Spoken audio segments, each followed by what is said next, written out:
Hello viewers, welcome back. स्वागत है आपका मैथ्स एंड साइंस क्लासेस में।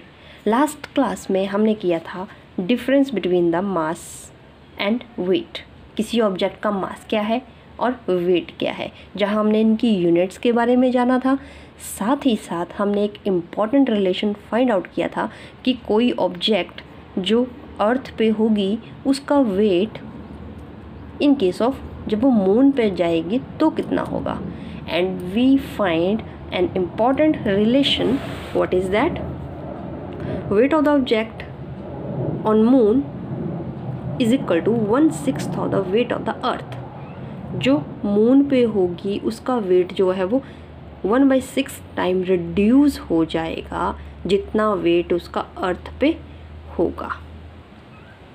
ठीक है, अब इसी से रिलेटेड एक क्वेश्चन है यहाँ पे। Why is the weight of an object on the moon is 1/6 its weight on the earth?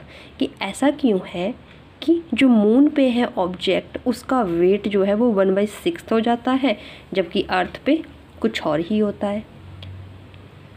तो सबसे पहली बात है ग्रेविटेशनल फोर्स, वो फोर्स जो अर्थ लगाती है किसी ऑब्जेक्ट पे। अभी इस केस में क्या होगा,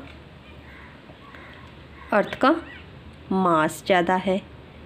ठीक है, as compare to earth moon का मास क्या है, हमारे पास कम है।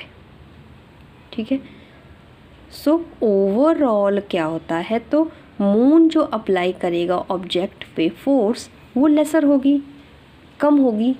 और उसी केस में हमने फाइंड आउट किया था कि जब दोनों के बीच में कंपैरिजन करेंगे, मास ऑफ द अर्थ अलग है, रेडियस अलग है, अगेन मून का अलग है रेडियस, अर्थ का अलग है, इसलिए weight of the moon, weight of the object on the moon is 1/6 times than the weight on earth. So basically हुआ क्या कि मून कम फोर्स ऑफ अट्रैक्शन एक्सर्ट करता है किसी भी ऑब्जेक्ट पे। यही मेन रीज़न है कि मून का मास कम है और ये फोर्स ऑफ अट्रैक्शन एक्सर्ट जो करता है वो कम एक्सर्ट करता है as compare to earth, so that mass of the object is 1/6 time of the mass of the weight on the earth. Weight है ये, weight of the object on moon is 1/6 times than the weight of the object on earth. Important है, याद रखिए। Similarly यहाँ पे question number 4 दिया है, the earth and moon are attracted to each other.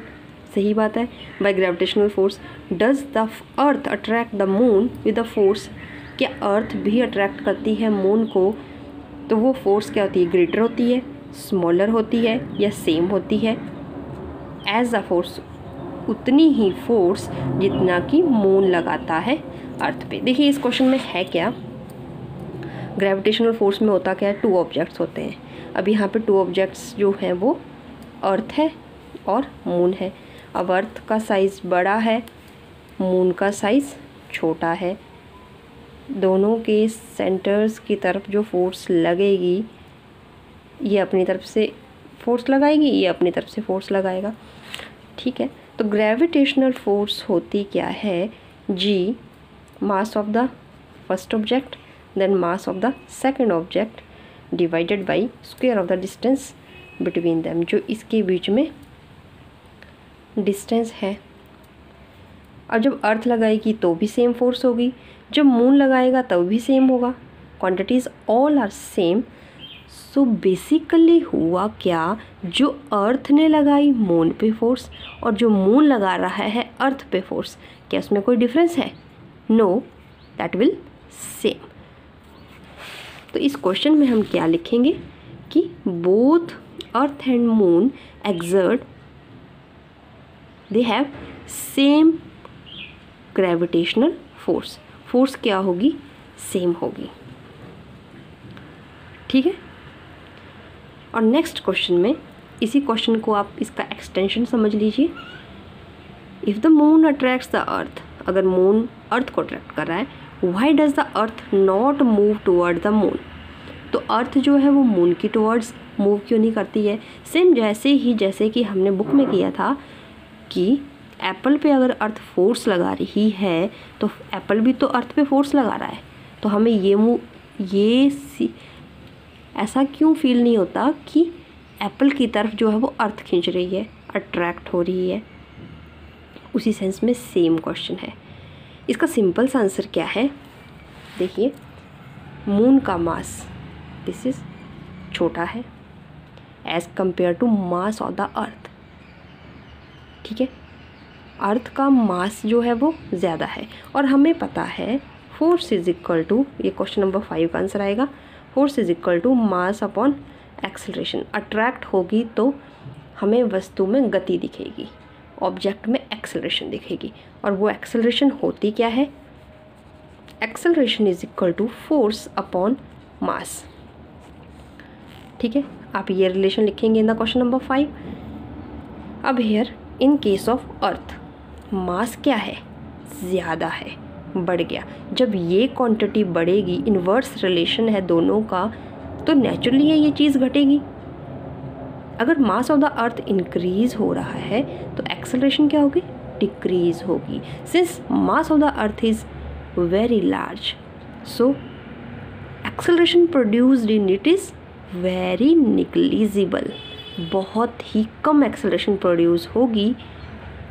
And in case of the moon क्या है? Mass small है, सो एक्सेलरेशन प्रोड्यूस क्या होगी? ज़्यादा होगी।